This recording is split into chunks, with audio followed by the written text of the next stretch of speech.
घाटियों से घिरे एक छोटे से गांव में पुष्पा और मदन नाम के पति पत्नी रहते थे। मिट्टी के घर की दीवारों पर सूरज की धूप जब पड़ती तो घर में सुनहरी रोशनी फैल जाती।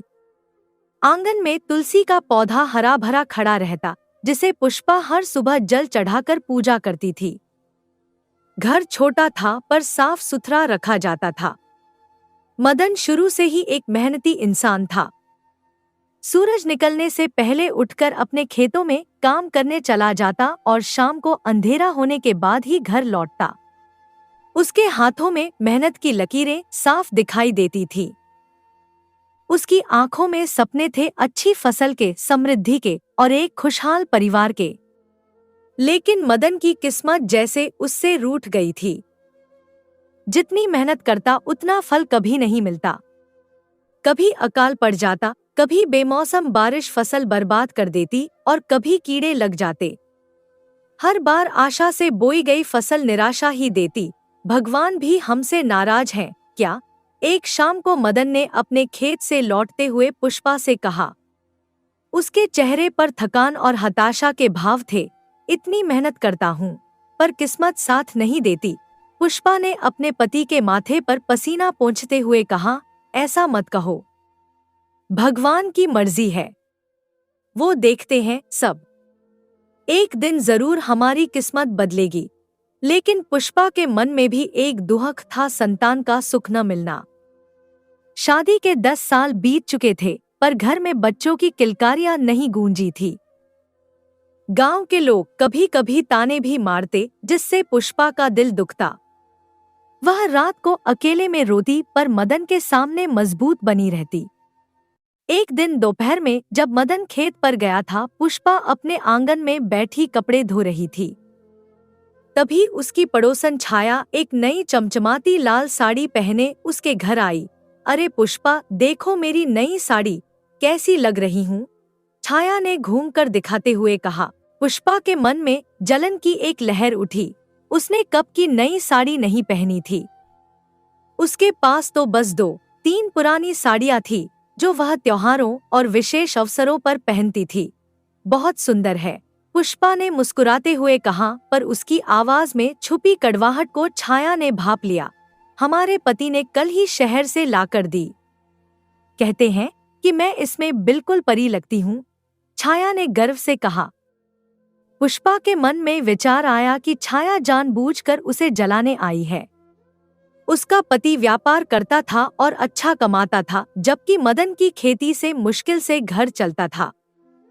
शाम को जब मदन घर लौटा तो पुष्पा ने उसे रोटी परोसते हुए कहा, अजी सुनते हो, आज छाया एक नई साड़ी पहनकर आई थी।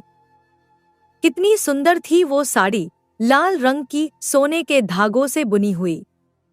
कह रही थी कि उसके पति ने शहर से खास उसके लिए मंगवाई है। मदन ने थके हुए स्वर में कहा, अच्छी बात है। उसका पति तो व्यापारी है, पैसा कमाता है। मुझे भी ऐसी ही एक साड़ी चाहिए, पुष्पा ने अचानक कहा। मदन ने आश्चर्य से पुष्पा की ओर देखा। क्या? अभी तो यह साल भी अच्छा नहीं गया है। फसल खराब हो गई, कर्ज भी चुकाना है। साड़ी कहाँ से लाऊं? पर मैं कब से एक ही पुरानी साड़ी पहन रही हूँ। सब औरतें मेरे पीछे हंसती हैं। पुष्पा की आंखों में आंसू आ गए। छाया तो जैसे जानबूझकर मुझे जलाने आई थी। तुम इन फालतू की बातों में मत पड़ो, मदन ने समझाने की कोशिश की। हमारे पास अभी इतने पैसे नहीं हैं। मुझे नहीं पता, मुझे साड़ी चाहिए, कहीं से भी लेकर आओ, पुष्पा ने जिद की। तुम्हें समझ नहीं आता कि हमारी आर्थिक स्थिति क्या है? मदन ने थोड़ा गुस्से में कहा। मेरी तो किस्मत ही फूटी है जो तुमसे शादी कर ली। पुष्पा फूट फूट कर रोने लगी। मेरे लिए तो बहुत अच्छे अच्छे रिश्ते आए थे, पर पता नहीं मेरे पिताजी ने तुम में क्या देख लिया। अच्छा, तो अब यह बात है। मदन का गुस्सा बढ़ गया।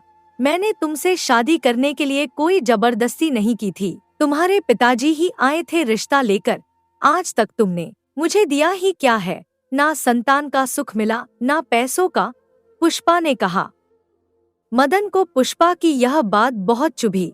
मेरी क्या गलती है? मैंने क्या क्या नहीं किया? खेत में फल वाले पेड़ लगाए पर फल नहीं आए। गाय ली, सोचा दूध बेचकर पैसे कमाऊंगा, पर उसे बच्चा ही नहीं हुआ। व्यापार करने की कोशिश की तो उसमें भी नुकसान हो गया। मेरी किस्मत ही खराब है। और कितने साल हो गए भगवान ने अभी तक हमें कोई संतान नहीं दी। मदन की आंखों में आंसू आ गए। सारे गांव के लोग मुझे देखकर मेरा मजाक उड़ाते हैं। मेरा जीना ही बेकार है। तुम्हें नहीं तो और किसे दोष दूं? पुष्पा ने आहत होकर कहा। बस, हर बार यही कहकर बात टाल देती हो। मेरी जरूरतें पूरी करना तुम्हारी जिम्मेदारी है। कुछ भी करो, मुझे पैसे चाहिए, साड़ी चाहिए। पुष्पा ने जिद पकड़ ली। तुमसे तो बात करना ही बेकार है। मदन गुस्से से बाहर चला गया। बाहर अंधेरी रात थी। आकाश में तारे टिमटिमा रहे थे। मदन गांव के बाहर एक पेड़ के नीचे बैठा था, अपने जीवन के बारे में सोच रहा था। मेरा तो जीना ही बेकार है, उसने अपने आप से कहा।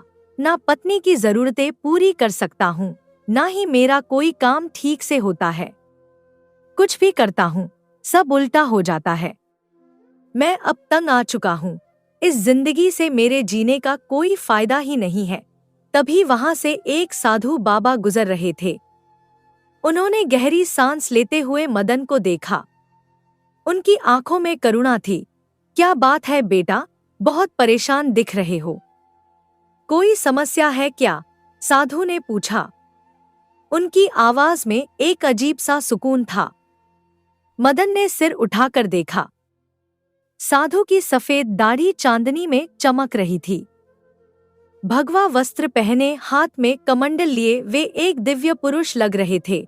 हाँ बाबा, जिंदगी से परेशान हो चुका हूँ। मदन ने अपना दुखड़ा रोना शुरू किया। जिंदगी में किसी बात का कोई सुख ही नहीं मिल रहा। तो जीने का क्या फायदा? कुछ भी काम कर लूं, सब उल्टा ही हो जाता है। ना संतान का सुख मिल रहा है, ना धन का। मेरी पत्नी भी बहुत परेशान है इस बात को लेकर। हम दोनों में बार बार अनबन होती रहती है। मदन की आंखों से आंसू बहने लगे। परेशान हो चुका हूँ बाबा। पता नहीं मेरे भविष्य में क्या लिखा है। आप तो सब जानते होंगे। मेरा भविष्य देखकर मुझे बताएं कि मेरे भविष्य में क्या है। मैं जानना चाहता हूँ। मुझे कभी किसी बात का सुख मिलेगा भी या नहीं? साधु ने गहरी सांस ली और मदन के कंधे पर हाथ रखा। बेटा, संतान में ही सारा सुख नहीं है। आजकल की संतान तुम्हें पता नहीं क्या बड़े होकर माँ बाप को ही घर से निकाल देती है। फिर भी तुम संतान चाहते हो। तुम्हें क्या लगता है जिसे संतान है क्या वह सुखी है? बिल्कुल भी नहीं। अगर तुम ऐसा सोच रहे हो तो यह सोच गलत है। वह सब मुझे कुछ नहीं पता बाबा, मदन ने आवेश में कहा। लेकिन मुझे संतान चाहिए। आपको नहीं पता, लोग मेरा मजाक उड़ाते हैं, मुझ पर हंसते हैं। साधु ने मदन की आंखों में देखा, जैसे उसके अंदर की पीड़ा को पढ़ रहे हों। फिर एक लंबी सांस लेकर बोले, बेटे सच बताऊं तो तुम्हारे भविष्य में अगले 7 जन्म में भी संतान का योग नहीं है।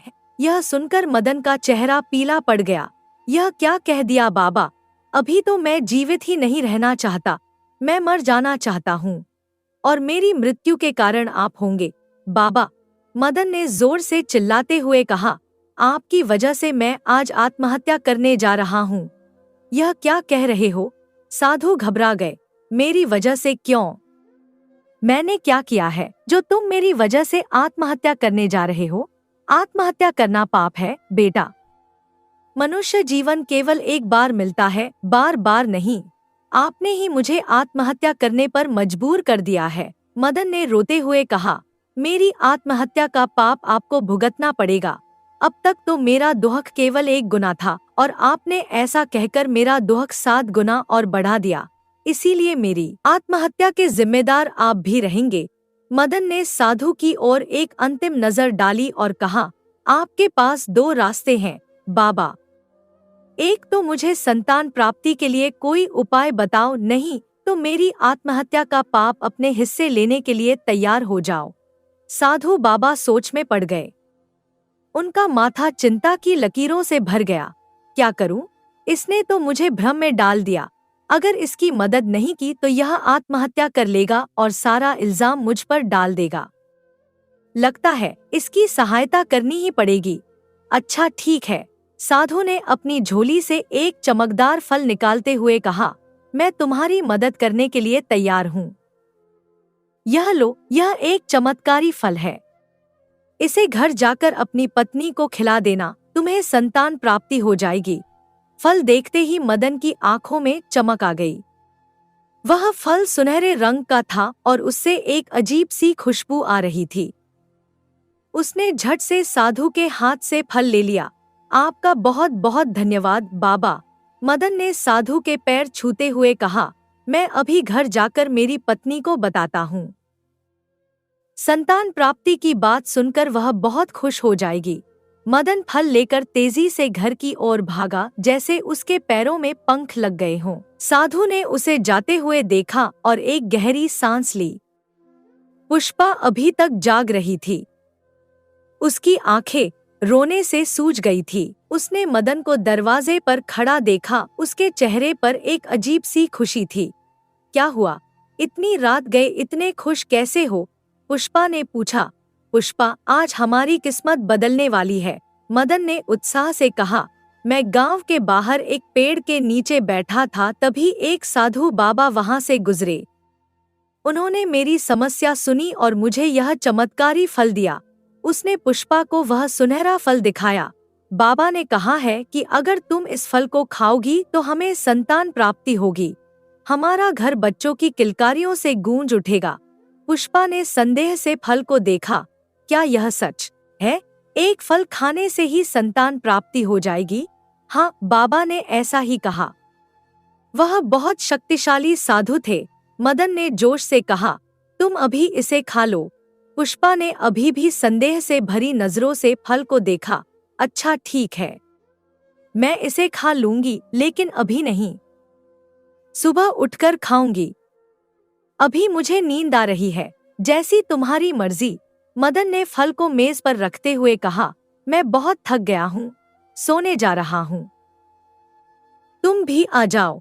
सुबह जल्दी ही मदन खेत के लिए निकल गया। पुष्पा ने फल को हाथ में लेकर फिर से देखा। अब धूप में वह और भी चमकदार लग रहा था।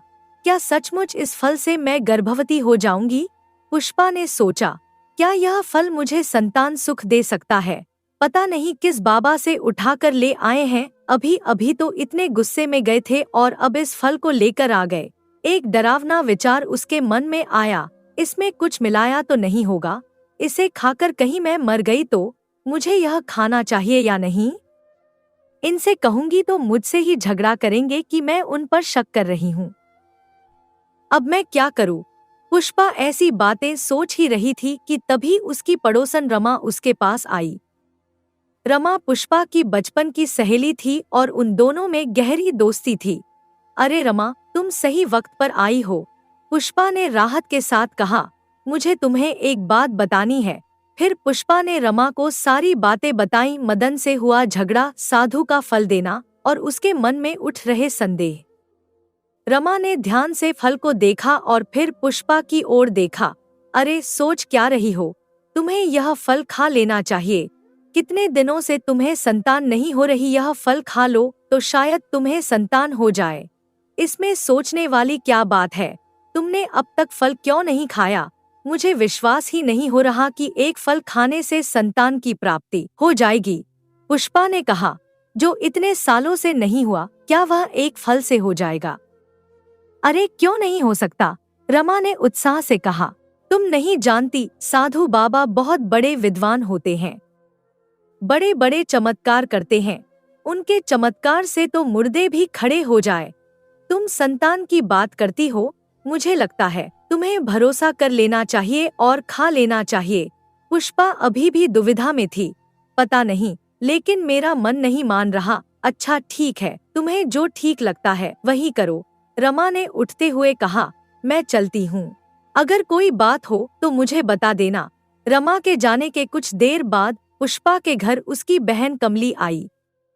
कमली के 4 बच्चे थे और वह अपने में से 2 को अपने साथ लाई थी। कैसी हो दीदी? और जीजाजी कहाँ हैं? दिखाई नहीं दे रहे।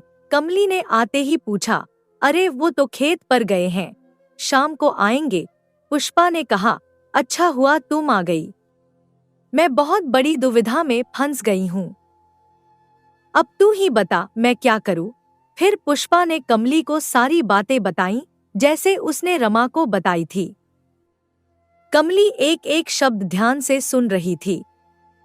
कमली के दिमाग में एक विचार कौंधा, अगर यह फल खा लेगी तो इसको संतान हो जाएगी। मैं नहीं चाहती कि इसको कभी कोई संतान हो, क्योंकि अगर इसे संतान नहीं होगी तो यह मेरे 4 बच्चे में से एक तो ले ही लेगी और मेरे बच्चे को इसका घर और इसकी जमीन मिल जाएगी। इसे मना कर देती हूँ। अच्छा हुआ दीदी तुमने अभी तक वह फल नहीं खाया, कमली ने चिंता के स्वर में कहा। जैसा कि तुम बता रही हो कि जीजाजी गुस्से में गए थे और वापस आने के बाद तुम्हें यह फल दिया, मुझे तो लगता है जरूर इस फल में कुछ मिलाया होगा। कमली ने अपनी आवाज को और भी गंभीर बना लिया। तुम्हें बच्चा नहीं हो रहा है, इसलिए मुझे लगता है वह तुम्हें मार देना चाहते हैं और दूसरी शादी करना चाहते हैं। पुष्पा के चेहरे का रंग उड़ गया। कमली तूने तो मेरे मुंह की बात छीन ली। मुझे भी यही लगता है कि मुझे यह फल नहीं खाना चाहिए। अच्छा हुआ तू आ गई, नहीं तो मैं इस फल को खाकर मर जाती। लेकिन तुम्हारे जीजाजी आएंगे तो मैं उनसे क्या कहूँगी? पुष्पा ने पूछा। वह तो पूछेंगे मैंने फल खाया या नहीं।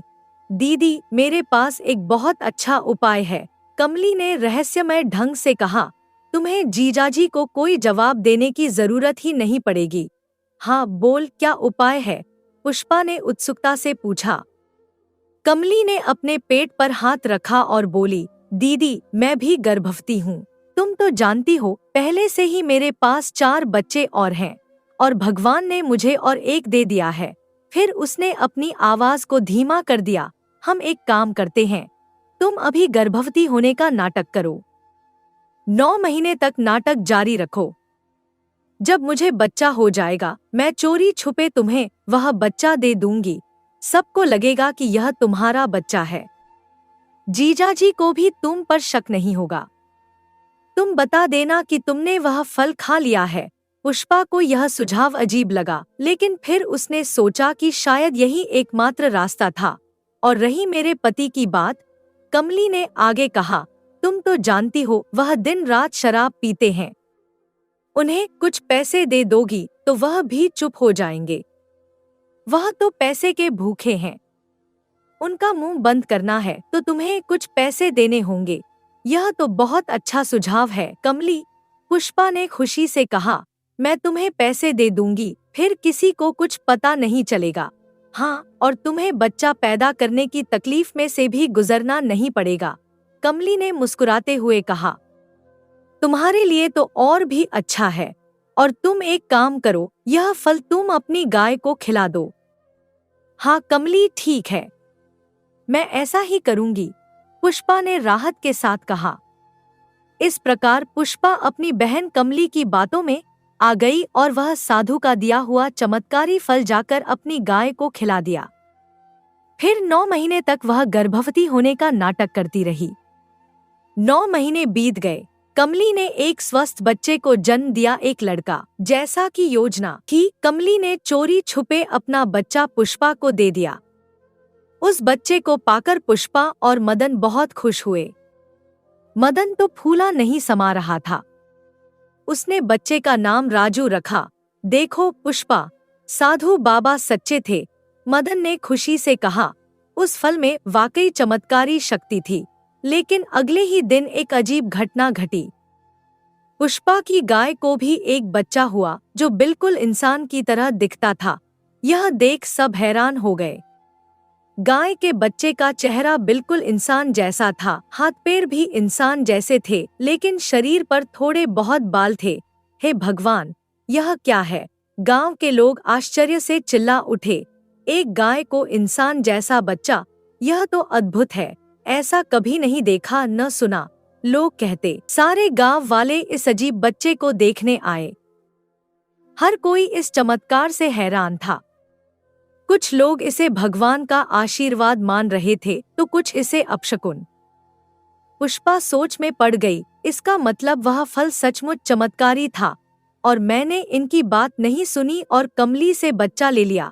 अगर वह फल मैं खा लेती तो मुझे अपना बच्चा मिल सकता था। मैं भी ना जाने इनके बारे में क्या क्या सोच लिया। पुष्पा ने अपने आप से सोचा, अगर अभी मैं इनको सारी सच्चाई बताती हूँ तो यह बहुत गुस्सा करेंगे। पता नहीं गुस्से में आकर क्या कर ले। नहीं नहीं, मुझे कुछ नहीं बताना चाहिए। गाय का यह अजीब बच्चा भी उनके घर में आ गया। मदन ने उसका नाम पवन रखा। पवन की हालत देखकर मदन ने उसे पालने का निश्चय किया। देखो पुष्पा, मदन ने कहा, हमने भगवान से एक बच्चा मांगा था, उन्होंने हमें 2 दे दिए। एक समय था हमें एक संतान नहीं हो रही थी और आज चमत्कार तो देखो, उस फल को खाकर तुम्हें भी संतान हो गई। और यह गाय जो आज तक बच्चा नहीं दे रही थी, उसने इंसानों जैसा बच्चा दिया। आज हमारे एक नहीं 2 संतान हो गई है। हाँ, आप बिल्कुल सही कह रहे हैं, पुष्पा ने आंखें झुकाते हुए कहा। उसके मन में अपराध बोध था पर वह अपना राज छुपाए रखना चाहती थी। साल बीतते गए। मदन की किस्मत उसका साथ देने लगी। अचानक उसकी खेती में अच्छी फसल होने लगी। उसने अतिरिक्त अनाज बेचकर कुछ पैसे जमा किए और फिर थोड़ी थोड़ी करके और जमीन खरीदना शुरू कर दिया। अब मदन के पास बहुत धन भी था और 2 बच्चे भी। दोनों बच्चे बड़े होने लगे, लेकिन दोनों के स्वभाव में जमीन आसमान का अंतर था। कमली का बेटा राजू बहुत शरारती था। वह स्कूल में पढ़ाई में भी कमजोर था और हमेशा दूसरे बच्चों को तंग करता था। वह अक्सर स्कूल से भागकर गांव में इधर उधर घूमता रहता, लोगों की चीजें चुराता, छोटे बच्चों को डराता और बड़ों से बदतमीजी करता। गांव के सभी लोग उससे तंग आ चुके थे। हर दूसरे दिन कोई ना कोई शिकायत लेकर मदन के घर आता, पर पुष्पा हमेशा राजू की तरफदारी करती और कहती कि लोग उसके बेटे पर झूठे इल्जाम लगा रहे हैं। दूसरी ओर गाय का बच्चा पवन बहुत ही समझदार और संवेदनशील था। हालांकि उसकी शक्ल थोड़ी अजीब थी, पर उसके कार्य बहुत नेक थे। वह लोगों की मदद करता, किसी का काम होता तो बिल्कुल भी मना नहीं करता। स्कूल में भी वह होशियार था और शिक्षकों का चहेता। एक दिन पुष्पा के पास पड़ोस की एक औरत आई, जिसके बेटे को राजू ने गाली दी थी। क्यों री पुष्पा, अपने बेटे को यह संस्कार देती है तू? औरत ने गुस्से से कहा, तुझे पता है तेरा बेटा मेरे छोटे से बेटे को गाली देना सिखा रहा था। आज के बाद तेरा बेटा मेरे बेटे के पास भी दिखा तो उसकी खैर नहीं।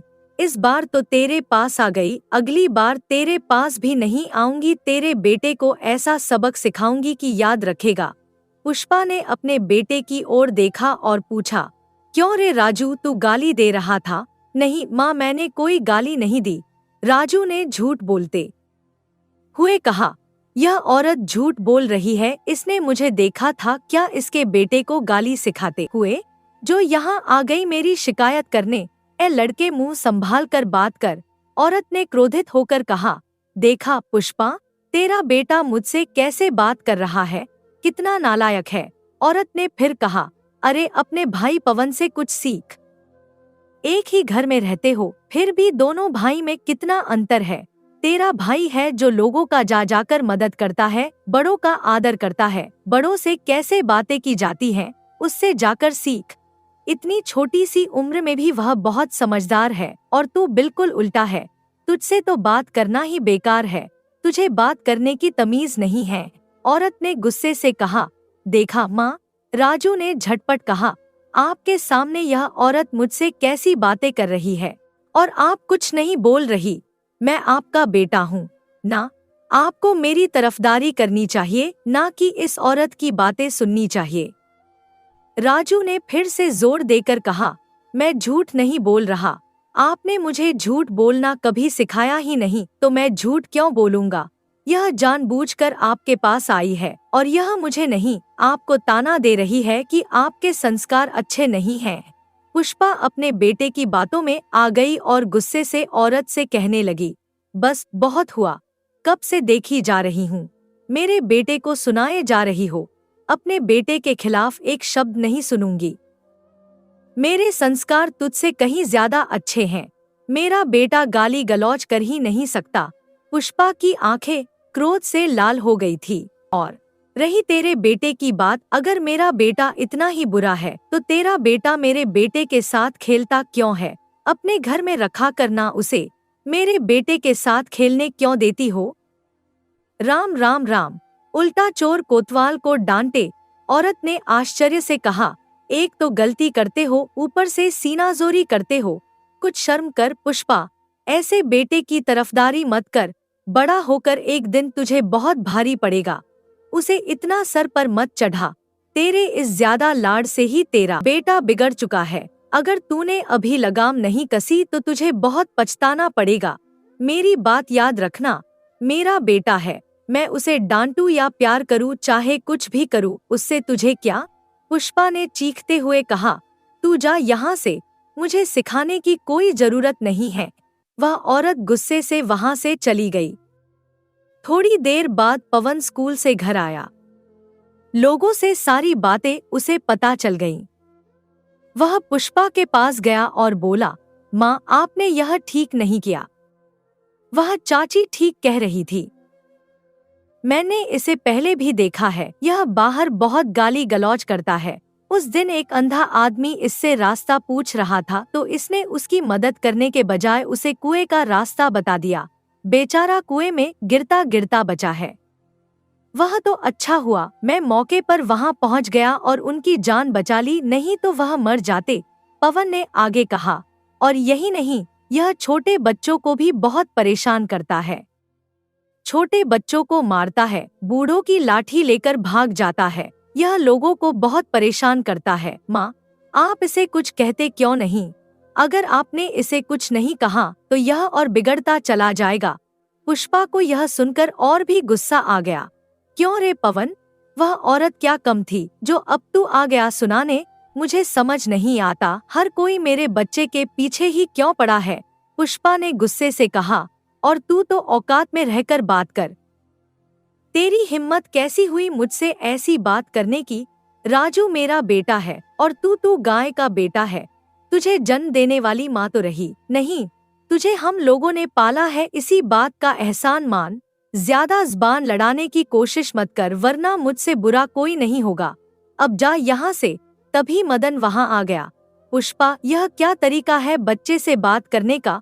उसने पुष्पा को टोकते हुए कहा, वह भी हमारा ही बेटा है और वह सही तो कह रहा है। राजू को इतना सर पर चढ़ाने की कोई जरूरत नहीं है।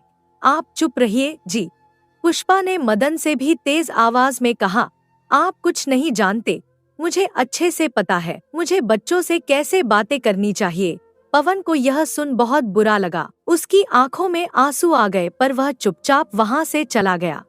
पुष्पा ऐसे ही पवन को सुनाती रहती थी और राजू की तरफदारी करती थी। राजू और भी बिगड़ता चला गया और पवन अपने काम में लगा रहा। समय बीतता चला गया, दोनों बच्चे बड़े हो गए। पवन बहुत ही मेहनती लड़का था।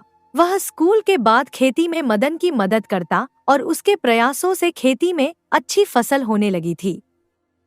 उसके अंदर एक अच्छे किसान और व्यापारी की प्रतिभा थी। वह नई नई तकनीकें सीखता और खेती में लागू करता। दूसरी ओर राजू दिन भर अपने दोस्तों के साथ गांव में घूमता रहता। स्कूल से निकलकर वह अब जुआ खेलना सीख गया था और कभी कभी शराब भी पीने लगा था।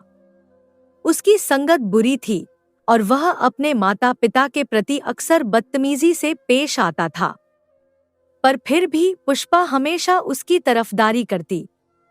एक दिन पुष्पा ने सोचा, इस पवन की शादी करा देती हूँ। उसकी शादी हो जाएगी तो घर में बहू आ जाएगी और वह घर का सारा काम करेगी। उसको तो मैं नौकरानी बनाकर रखूंगी और मैं दिन भर आराम करूंगी। सो पवन की शादी हो गई और घर में बहू आ गई। पवन को एक बहुत ही संस्कारी और अच्छी पत्नी मिली जिसका नाम माया था। माया घर के सारे काम संभाल लेती थी, खाना बनाना, कपड़े धोना, घर की सफाई करना और खेत पर भी पवन की मदद करना। पुष्पा दिन भर आराम करते हुए सोचती, अच्छी नौकरानी मिली है, मैंने इसकी शादी करके बहुत अच्छा किया। इतना आराम तो मुझे कभी नहीं मिला। अब तो जिंदगी आराम से कटेगी। कितना सुकून है। समय पर गर्मा गर्म खाना मिल जाता है, कपड़े बर्तन सब कर लेती है, मुझे तो कुछ करने की जरूरत ही नहीं पड़ती। एक दिन पवन किसी काम से बाहर गया होता है। माया अपने कमरे में आराम कर रही होती है, क्योंकि वह थक गई थी सारा दिन काम करके। तभी उसके कमरे में राजू शराब पीकर आ जाता है और माया से गंदी गंदी बातें करने लगता है। माया उस कमरे से भागकर बाहर आ जाती है और पुष्पा और मदन को सारी बातें बताती है। मदन को बहुत गुस्सा आता है। वह राजू से गुस्से में पूछता है, यह क्या है राजू, तुम इतना गिर गए कि अपने भाई की पत्नी पर नजर रखने लगे, तुम्हें शर्म आनी चाहिए। मदन ने आगे कहा, कभी कभी तो मैं सोचता हूँ तू मेरा बेटा है भी या नहीं। दिन भर गांव में आवारागर्दी करता फिरता है, ना कुछ काम करता है। अपने भाई को देख, आज हमारे पास कितनी सारी जमीन है, वह भी सिर्फ तुम्हारे भाई की वजह से। यह उसके मेहनत का फल है जो तू 2 वक्त का खाना खा रहा है, वह भी तेरे भाई के पैसे से ही आ रहा है, और तू उसी भाई की पत्नी पर बुरी नजर रखता है। निकल जा मेरे घर से, मुझे ऐसे बेटे की कोई जरूरत नहीं है। बाहर जाकर कुछ काम कर और खुद की कमाई से 2 रोटी खाकर दिखा, तब तुझे समझ आएगा। पुष्पा ने बीच में टोकते हुए कहा, यह आप क्या कर रहे हो जी, उसे इतना भी मत डांटिए, उसने अभी शराब पी रखी है, उसे अभी कुछ समझ नहीं आएगा, हम कल सवेरे बात करेंगे। गुस्सा थूक दीजिए, तुम अभी भी उसकी तरफदारी कर रही हो। मदन ने आश्चर्य से कहा, अच्छा ठीक है, मैं तुम्हें भी कल सुबह देखता हूँ, और तुम्हारे बेटे को भी। अगली सुबह पवन भी घर आ जाता है। माया उसे सारी बातें बता देती है। पवन राजू से कहता है, यह मैं क्या सुन रहा हूँ, राजू तुम ऐसा कैसे कर सकते हो, वह तुम्हारी भाभी है, बस बहुत हो गया। पुष्पा ने चिल्लाते हुए कहा, हर कोई मेरे बेटे को सुनाए जा रहा है, कल रात को भी तुम्हारे पिताजी ने उसे बहुत सुनाया, अब तुम आ गए हो उसे सुनाने। पुष्पा ने पवन की ओर देखते हुए आगे कहा, और तुम्हें क्या पता, तुम उस वक्त घर भी नहीं थे, तुम्हारी पत्नी ने ही तुम्हारे कान भरे होंगे, और क्या पता तुम्हारी पत्नी ही उसके ऊपर डोरे डालती होगी। मेरे बेटे को दोष मत दो, ताली एक हाथ से नहीं बजती है। पुष्पा ने जोर देकर कहा, जरूर तुम्हारी पत्नी ने उसे उकसाया होगा, इसीलिए वो तुम्हारे कमरे में गया होगा। मेरे बेटे पर उंगली उठाने से पहले अपनी पत्नी का चरित्र ठीक से जान लो, फिर बात करो। पुष्पा, मुंह संभाल कर बात कर। मदन ने गुस्से से कहा, नहीं तो आज मेरा हाथ उठ जाएगा। तूने तो आज सारी हदें तोड़ दी। हद में नहीं, आप सब तोड़ रहे हो। पुष्पा ने और भी जोर से चिल्लाते हुए कहा, जब तब मेरे बेटे पर इल्जाम लगाते हो, आपको तो मेरा बेटा अच्छा ही नहीं दिखता। आप सब लोग उसे मार देना चाहते हो क्या? बेचारा कितना सहन करेगा। कभी कोई इल्जाम लगाता है तो कभी कोई। इस पवन की वजह से मेरे बेटे को कोई अच्छा नहीं देखता, सब इसकी तारीफ करते हैं और इसके सामने मेरे बेटे को नीचा दिखाते हैं। अगर इसे मेरे बेटे से कोई तकलीफ है तो यह घर छोड़कर चला जाए, यहाँ रहने की कोई जरूरत नहीं। घर छोड़कर पवन नहीं, राजू जाएगा। मदन ने दृढ़ता से कहा, गलती उसने की है तो वही भुगतेगा, और अगर तुम्हें भी जाना है तो तुम भी उसके साथ जा सकती हो। अच्छा ठीक है, मैं ही चली जाती हूँ, आप रहिए अपने मुंह बोले बेटे के साथ। पुष्पा ने कहा, नहीं माँ, आप रुकिए। पवन ने बीच में आते हुए कहा, आप लोग मेरी वजह से झगड़ा मत कीजिए, सारी मुसीबत की वजह मैं ही हूँ ना, मेरी वजह से यह सब झगड़ा हो रहा है तो मैं ही यह घर छोड़कर चला जाता हूँ। आप लोगों में से किसी को कहीं जाने की जरूरत नहीं है। पवन ने आगे कहा, आपने मेरे लिए बहुत कुछ किया है जो मैं कभी नहीं भूलूंगा, और यह झगड़ा मेरी वजह से हो रहा है तो मैं यहाँ रहकर क्या करूँ, मैं ही चला जाता हूँ। नहीं बेटा, यह तुम क्या कह रहे हो? मदन ने दुखी होकर कहा, तुम्हें कहीं जाने की कोई जरूरत नहीं, यह घर तुम्हारा है, तुमने मेहनत करके यह सब कुछ पाया है। आज हमारे पास जो भी है तुम्हारी मेहनत की वजह से है बेटा, और तुम यह सब छोड़कर कहाँ जा रहे हो? पिताजी, मुझे कुछ नहीं चाहिए, ना घर ना जमीन।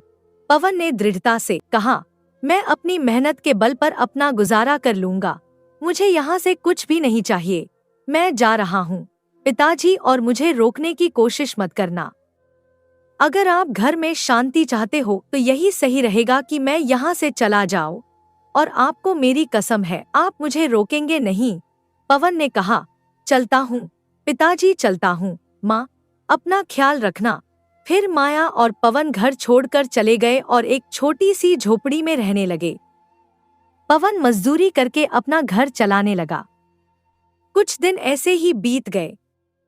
फिर राजू की भी शादी हो गई और घर में एक और बहू आ गई।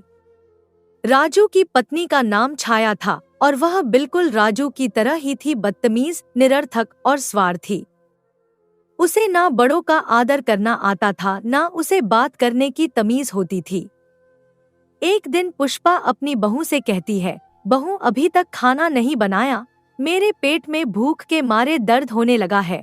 इतने समय से क्या कर रही हो? देख नहीं रही मैं आराम कर रही हूँ।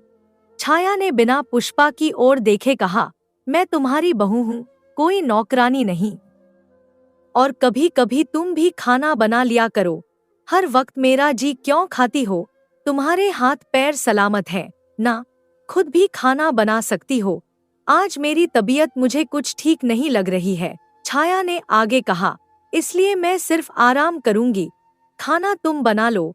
पुष्पा को यह सारी बातें सुन बुरा भी लगा और बहुत गुस्सा भी आया।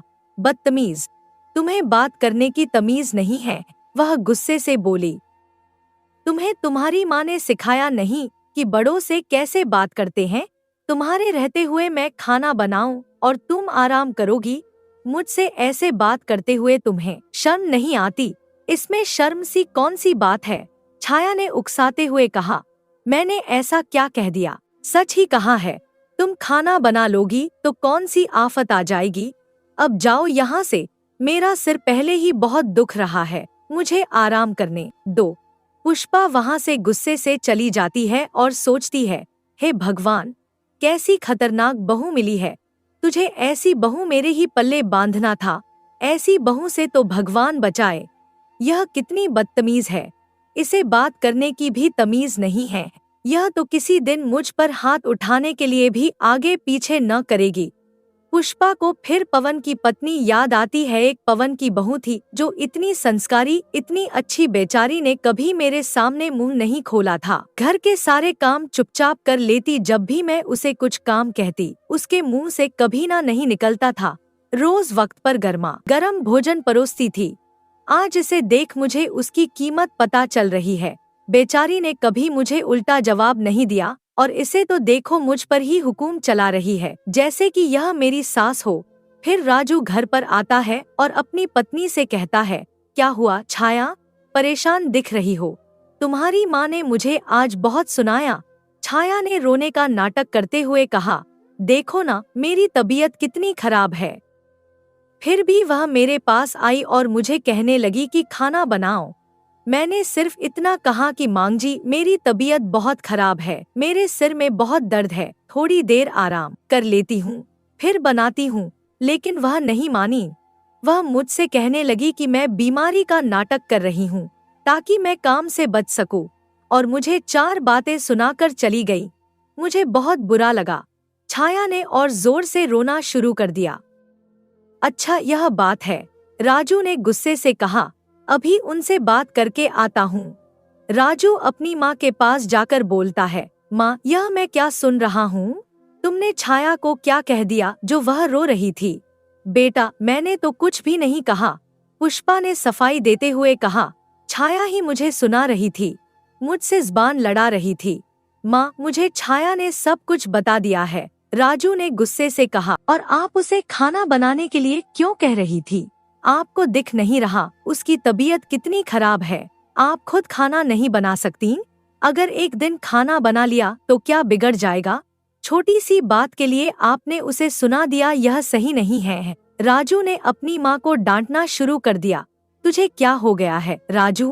पुष्पा ने आघात पाकर कहा, कल की आई उस लड़की के लिए तू मुझे सुना रहा है? बचपन से लेकर आज तक मैंने तेरे लिए क्या कुछ नहीं किया? तेरे लिए मैं सारी दुनिया से लड़ गई और तू आज मुझे सुना रहा है। शर्म कर राजू, मैं तेरी माँ हूँ जिसने तुझे बात बात पर बचाया है। पुष्पा की आंखों से आंसू बहने लगे। तो क्या आपने कोई उपकार नहीं किया? राजू ने बेशर्मी से कहा। आपका फर्ज बनता है, आखिर आपने मुझे जन्म दिया है। पुष्पा अपने बेटे की बात सुन पूरी तरह से टूट गई। उसे बहुत बुरा लगा। इधर छाया अपनी मीठी मीठी बातों से राजू को फंसा कर रखती थी और राजू भी उसकी बातों में आकर बार बार अपनी माँ का अपमान करता था। एक दिन घर में बहुत बड़ा झगड़ा हो गया। छाया ने राजू को इतना भड़का दिया कि वह धोखे से सारी जमीन और घर अपने नाम करवा लिया और पुष्पा और मदन को घर से निकाल दिया। वह दोनों रात में कहीं बैठे होते हैं, अपनी किस्मत पर आंसू बहाते हुए। देख रही हो पुष्पा, यह वही बेटा है जिसके लिए तू सबसे लड़ जाती थी। मदन ने दुहक से कहा। मैंने तुझे कितना समझाया, इसे ज्यादा सिर पर मत चढ़ा, इसे इतना प्यार मत दे कि बिगड़ जाएगा। देखो पुष्पा, आज तुम्हारे लाडले बेटे ने हमारे साथ क्या किया। मुझे माफ कर दीजिए, सारी गलती मेरी ही है। पुष्पा फूट फूट कर रोने लगी। अगर मैंने उसे बचपन से ही 2 थप्पड़ लगाए होते तो आज शायद मुझे यह दिन देखना ना पड़ता। यह मेरे ही कर्मों का नतीजा है जो आज मैं भुगत रही हूँ, और वह तो मेरी संतान है ही नहीं। पुष्पा ने अचानक कह दिया। क्या? यह तुम क्या कह रही हो पुष्पा? मदन ने आश्चर्य से पूछा। हाँ, जो संतान हमारे घर जन्म लेने वाली थी उसने गाय के पेट से जन्म लिया। पुष्पा ने अपने आंसू पोंछते हुए कहा। और मैंने उसका बहुत अपमान किया। वही मेरा बेटा था जिसे मैंने घर से निकाल दिया। मैंने बहुत बड़ा पाप कर दिया। यह मेरे पापों की सजा है जो मैं आज भुगत रही हूँ। यह तुम क्या कह रही हो पुष्पा? मदन ने हैरानी से पूछा। मुझे माफ कर दीजिए, मैंने आपकी बात नहीं मानी थी। पुष्पा ने रोते हुए कहा। मैंने वह फल नहीं खाया था, उस फल को मैंने गाय को खिला दिया था। और राजू हमारा बेटा नहीं है, वह मेरी बहन कमली का बेटा है। पुष्पा ने सच्चाई बताना शुरू कर दिया। कमली ने ही मुझे सलाह दी कि मैं उसका बेटा अपना लूं, और आज देखिए उसके बेटे ने इतना सब कुछ कर लिया। हमारी जमीन छीन ली, घर छीन लिया, फिर भी कमली के मुंह से एक शब्द भी नहीं निकला। मुझे मेरी बहन ने भी धोखा दे दिया है। यह मेरी गलती है कि मैंने आपकी बात नहीं सुनी। मुझे आपकी बात मान लेनी चाहिए थी। अगर उस दिन मैं आपकी बात मान लेती तो हमारे घर एक ही संतान होती, और वह है पवन। उस जैसी संतान पाना तो बहुत सौभाग्य की बात है, लेकिन मैं बहुत बदकिस्मत हूँ जो उसे पाकर भी नहीं पा सकी। पुष्पा का दिल पछतावे से भर गया। अब समय गुजर चुका है पुष्पा, अब अफसोस करने का क्या फायदा? मदन ने उदासी से कहा। तभी वहाँ पर पवन आ जाता है। दोनों पवन को देख बहुत खुश हो जाते हैं। पवन उन्हें गले लगाता है और फिर कहता है। माताजी, पिताजी, मुझे पता चल गया था कि राजू ने आपको घर से निकाल दिया है। मैं आपको ढूंढ रहा था। चलिए मेरे साथ मेरे घर चलिए। पवन दोनों को अपने घर ले जाता है। पवन का घर देखकर दोनों हैरान हो जाते हैं। वह एक बड़ा सुंदर पक्का मकान था जिसमें सभी सुविधाएं थी। पवन अब बहुत ही बड़ा आदमी बन चुका था। उसने अपनी मेहनत और बुद्धि से खेती के साथ साथ व्यापार भी शुरू किया था, जिसमें उसे बहुत सफलता मिली थी। मदन पुष्पा से कहता है। देखा पुष्पा, यह खरा सोना है। आज के बाद मेरा तुम्हारी बहन कमली के बेटे से कोई रिश्ता नहीं। अरे वह तो मेरा बेटा है ही नहीं। पुष्पा ने कहा। मेरा बेटा तो यह है जो ईश्वर ने मुझे दिया था। आज के बाद मैं उस लड़के का कभी मुंह नहीं देखूंगी। बिल्कुल सही कह रहे हैं जी, मदन ने समर्थन किया। पुष्पा पवन और माया से भी माफी मांगती है। मुझे माफ कर देना बेटा, और तुम भी बहू। मैंने तुम लोगों के साथ बहुत बुरा व्यवहार किया। यह क्या कह रही हो माँ? पवन ने प्यार से कहा। आप मुझसे बड़े हो, आप माफी मांगते हुए अच्छे नहीं लगते। मुझे आपसे कोई शिकायत नहीं है माँ, और आपको किसी बात की कोई चिंता करने की जरूरत नहीं। पवन ने आगे कहा। भले ही राजू ने आपकी जमीन घर ले लिया है, लेकिन ईश्वर ने मुझे किसी बात की कोई कमी नहीं रखी है। आप आराम से अपने इस बेटे के साथ रह सकती हो। आपको कभी किसी बात की कोई कमी नहीं रखूंगा। पुष्पा को पवन की यह सारी बातें सुनकर रोना आ गया और उसे अपने किए का बहुत पछतावा हुआ। इधर राजू के घर में छाया उससे कहती है, सुनिए जी, मेरा इस गांव में मन नहीं लगता। मुझे एक बहुत अच्छी जगह पता है, हम वहां जाकर रहेंगे। हम यह घर और जमीन बेच देते हैं। छाया ने लालची आवाज में कहा, उससे हमारे पास बहुत पैसा आ जाएगा। उसे हम दूसरी जगह एक अच्छा सा घर बनाएंगे। यहाँ रहेंगे तो तुम्हारे माँ बाप फिर से कहीं वापस ना आ जाए। हम सब बेचकर कहीं दूर चले जाते हैं और फिर दोनों आराम से जिंदगी गुजारेंगे। किसी बात की कोई चिंता ही नहीं। छाया ने राजू को फुसलाना शुरू कर दिया। राजू छाया की बात में आ जाता है और सारी जमीन और घर बेच देता है। उसके बदले में उसे बहुत सारे पैसे मिलते हैं जिन्हें वह घर लाता है। छाया यह देख बहुत खुश हो जाती है। इतने सारे पैसे! यह आपने बहुत अच्छा किया, सब कुछ बेच दिया। हम कल सुबह होते ही कहीं दूर चले जाएंगे। उस रात जब राजू सो जाता है तो छाया चुपके से उठती है और अपने प्रेमी के साथ, जिसके साथ वह पहले से ही मिली हुई थी, सारे पैसे लेकर भाग जाती है। अगले दिन जब राजू उठता है तो उसे छाया कहीं दिखाई नहीं देती। वह उसे पूरे घर में ढूंढता है और फिर पैसों को खोजता है, पर वे भी गायब हैं। तब उसे समझ आता है कि छाया ने उसे धोखा दे दिया है। हे भगवान, यह मैंने क्या कर दिया? राजू जमीन पर बैठकर रोने लगता है। अपने माँ बाप को घर से निकाल दिया, अपना घर जमीन सब बेच दिया और अब मैं खुद ही बेघर हो गया। राजू अब पूरी तरह से टूट चुका था। उसके पास न घर था, न पैसे और न ही कोई सहारा।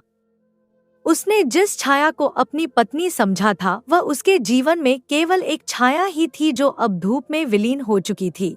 वह कई दिनों तक भटकता रहा, भूखा प्यासा, अपने किए हुए पापों के बारे में सोचता हुआ। एक दिन वह जंगल के किनारे बैठा हुआ था। उसके चेहरे पर अब कोई तेज नहीं था, आंखें भूख और थकान से धंस गई थी। तभी वहां से एक ऋषि गुजरे। बेटा, इतने परेशान क्यों हो? ऋषि ने पूछा। राजू ने उन्हें देखा और रोते हुए अपनी पूरी कहानी बताई, कैसे उसने अपने माता पिता के साथ अत्याचार किया, कैसे अपने भाई को अपमानित किया और अंत में कैसे वह स्वयं धोखे का शिकार हुआ। ऋषि ने उसकी कहानी सुनी और उसके कंधे पर हाथ रखा।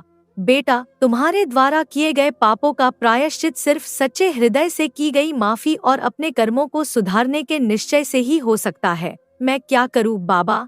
राजू ने पूछा। मुझे किसी ने माफ नहीं किया तो पहला कदम है अपने अपराधों को स्वीकार करना और माफी मांगना।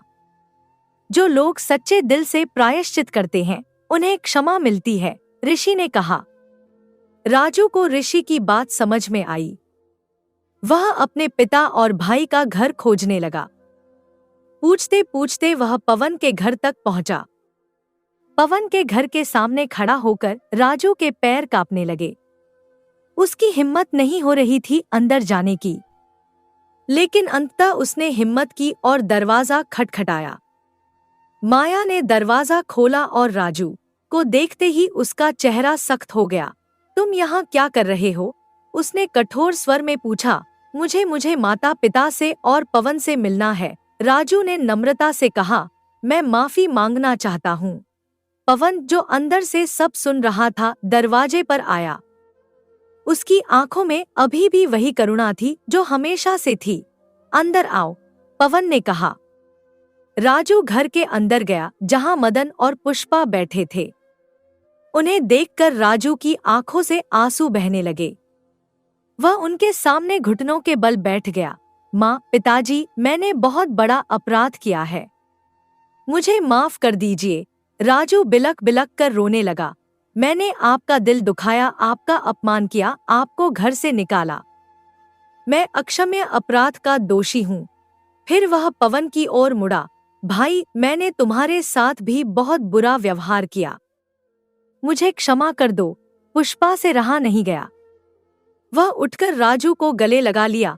मुझसे गलती हुई थी बेटा, मैंने तुझे ज्यादा लाड प्यार दिया जिससे तू बिगड़ गया। यह भी मेरी ही गलती है। पुष्पा ने राजू को सच्चाई बता दी, कैसे वह उसका खुद का बेटा नहीं है बल्कि कमली का बेटा है, और कैसे पवन ही उनका असली बेटा है, जन्म से नहीं लेकिन भाग्य से। तो क्या हुआ अगर तुम मेरे खून से नहीं हो? पुष्पा ने कहा, मैंने तुम्हें अपने बेटे की तरह ही पाला है। सच्चा रिश्ता खून का नहीं, प्यार का होता है। मदन ने भी आगे बढ़कर राजू को गले लगा लिया। भूल जाओ सब कुछ बेटा, तुम हमारे साथ ही रहोगे। पवन ने भी राजू को माफ कर दिया और उसे गले लगा लिया। भाई, हम सब एक परिवार हैं। मैंने तुम्हें कभी अलग नहीं माना। राजू को इस क्षमा की उम्मीद नहीं थी। उसने कभी सोचा भी नहीं था कि उसके अपराध के बाद भी उसका परिवार उसे इतने प्यार से अपना लेगा। मैं आप सबके प्यार के लायक नहीं हूँ, राजू ने सिसकते हुए कहा। मैंने सब कुछ खो दिया है, घर जमीन सब कुछ। मेरे पास अब कुछ भी नहीं है, तुम्हारे पास हम हैं, पवन ने कहा। और यही सबसे बड़ी दौलत है। राजू अब पवन के घर में ही रहने लगा। धीरे धीरे उसने अपनी जिंदगी को सुधारना शुरू किया। वह शराब और जुए से दूर हो गया और पवन के व्यापार में मदद करने लगा। उसके भीतर अब एक नया इंसान जन्म ले रहा था। एक दिन जब वे सब शाम की चाय पर बैठे थे, राजू ने अचानक कहा, माँ, मैंने एक फैसला किया है। मैं एक अनाथाश्रम खोलना चाहता हूँ, जहाँ मैं अनाथ बच्चों की देखभाल करूँगा। मैं चाहता हूँ कि वे बच्चे जिनके पास माता पिता नहीं है, उन्हें वह प्यार मिले जो मुझे मिला है। पवन ने अपने भाई की पीठ थपथपाई। यह बहुत अच्छा विचार है भाई, मैं तुम्हारी हर संभव मदद करूँगा। पुष्पा, जो अब बूढ़ी हो चली थी, ने अपने दोनों बेटों को प्यार से देखा। उसकी आंखों में अब खुशी के आंसू थे। मुझे तुम दोनों पर गर्व है, उसने कहा। तुम दोनों ने मुझे वह सुख दिया है जिसकी मैंने कभी कल्पना भी नहीं की थी। मदन, जो अब सफेद बालों वाले एक बुजुर्ग हो चुके थे, मुस्कुराए। देखो पुष्पा, कैसे भाग्य का खेल है। जिस संतान को हमने खोया समझा था वह हमारी थी, और जिसे हमने अपना समझा था वह हमारी नहीं थी। फिर भी आज दोनों हमारे हैं और हम सब एक परिवार हैं। राजू ने अनाथाश्रम खोला और अपना बाकी जीवन अनाथ बच्चों की सेवा में समर्पित कर दिया। वह उन्हें अपने अनुभवों से सीख देता और उन्हें अच्छे संस्कार देता। पवन ने अपने व्यापार को और विस्तार दिया और गांव के विकास में महत्वपूर्ण योगदान दिया।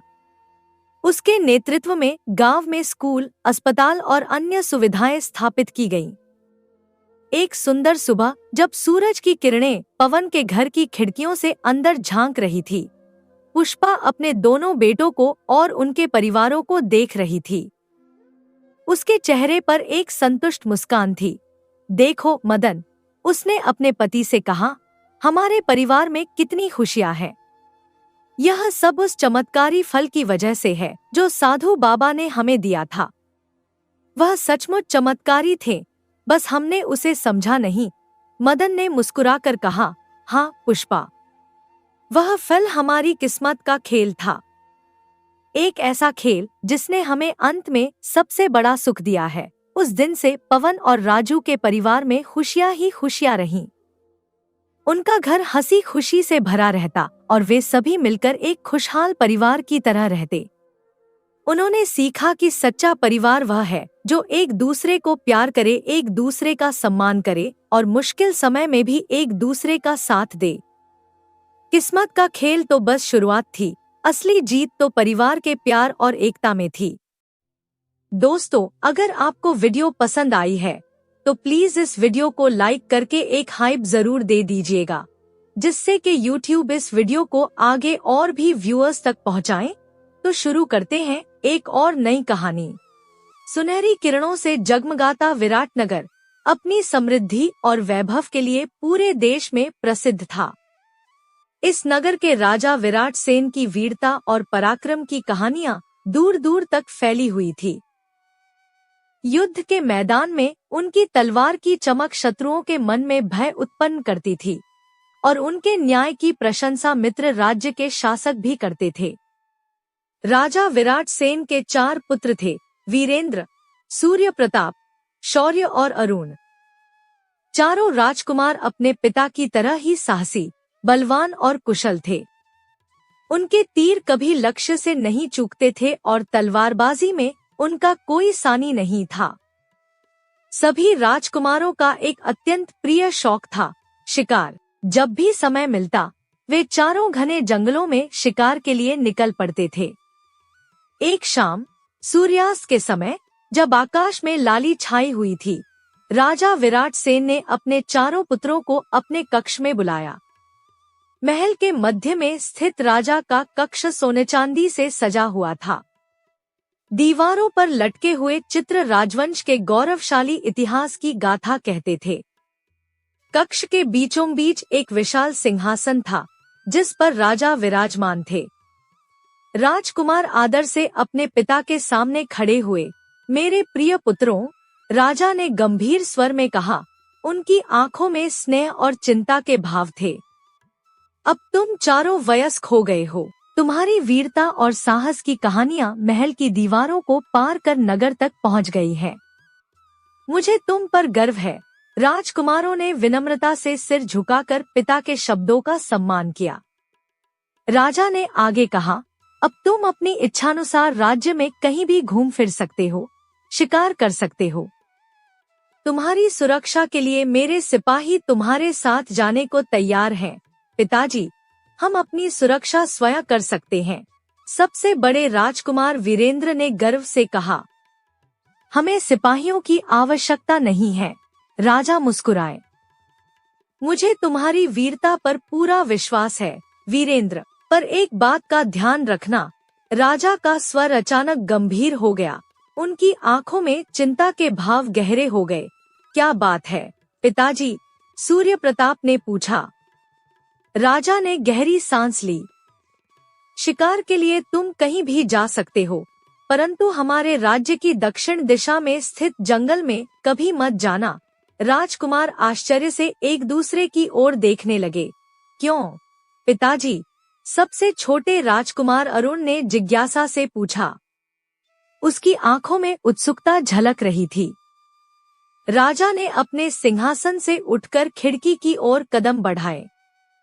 दूर दक्षिण दिशा में फैले घने काले जंगल की ओर देखते हुए उन्होंने कहा, वह जंगल, वहाँ कुछ ऐसा है जिससे मैं तुम्हें बचाना चाहता हूँ। मेरा वचन दो कि तुम कभी भी दक्षिण दिशा के उस जंगल में नहीं जाओगे। राजकुमारों की आंखों में अब और भी अधिक जिज्ञासा थी, परंतु पिता के चेहरे पर छाई चिंता को देखकर उन्होंने और सवाल नहीं किए। हम वचन देते हैं पिताजी, चारों राजकुमारों ने एक साथ कहा। महाराज, क्या आप बता सकते हैं कि दक्षिण दिशा के जंगल में ऐसा क्या है? शौर्य ने पूछा। राजा ने अपना मुख फेर लिया। उनकी आंखों में एक अजीब सा दर्द झलक रहा था। बस इतना जान लो कि वहां जाना खतरनाक है। मैं नहीं चाहता कि मेरे पुत्रों को कोई हानि पहुंचे। राजकुमारों ने फिर से वचन दिया कि वे कभी भी दक्षिण दिशा के जंगल में नहीं जाएंगे। कई महीनों तक राजकुमार अपने वचन का पालन करते रहे। वे उत्तर, पूर्व और पश्चिम के जंगलों में शिकार करते, परंतु दक्षिण दिशा की ओर कभी नहीं गए। एक दिन की बात है। सुबह से ही आकाश में बादल छाए हुए थे। हवा में सरसराहट थी, मानो कुछ होने वाला हो। चारों राजकुमार अपने घोड़ों पर सवार होकर शिकार के लिए निकले। इस बार वे पश्चिम दिशा के जंगल में गए। पूरा दिन बीत गया, परंतु उन्हें कोई शिकार नहीं मिला। सूरज ढलने लगा था। आकाश में लाली छा गई थी। थके हारे वे एक विशाल वृक्ष के नीचे विश्राम करने के लिए बैठ गए। आज का दिन अजीब रहा, सूर्य प्रताप ने कहा, अपने तरकश को पेड़ के सहारे रखते हुए। पूरे जंगल में एक भी शिकार नहीं मिला। हाँ, मानो जानवर जान गए हों कि हम आ रहे हैं, शौर्य ने जोड़ा। सबसे छोटे राजकुमार अरुण ने अपने घोड़े को पेड़ से बांधते हुए कहा, भैया, मैं एक बात सोच रहा हूँ। क्या? वीरेंद्र ने पूछा। मस्तक पर पसीने की बूंदें थी। अरुण ने आसपास देखा, मानो कोई उनकी बात सुन न ले। फिर धीमे स्वर में बोला, पिताजी ने हमें दक्षिण दिशा के जंगल में जाने से क्यों मना किया है? आखिर वहाँ ऐसा क्या है जिससे वे इतना डरते हैं? वीरेंद्र ने भौहें सिकोड़ी। पिताजी ने जो कहा है उसमें जरूर कोई कारण होगा। हमें उनकी आज्ञा का पालन करना चाहिए। अरुण उठ खड़ा हुआ। उसकी आंखों में एक अजीब सी चमक थी। लेकिन मैं सोचता हूँ कि वहाँ कुछ तो रहस्य है। शायद पिताजी दक्षिण दिशा के राजा से युद्ध में हार गए हों और इसलिए हमें वहाँ जाने से रोकते हैं। शायद वे नहीं चाहते कि हम उनकी इस कमजोरी के बारे में जानें। सूर्य प्रताप ने अरुण की ओर आश्चर्य से देखा। तुम्हारे कहने का क्या मतलब है?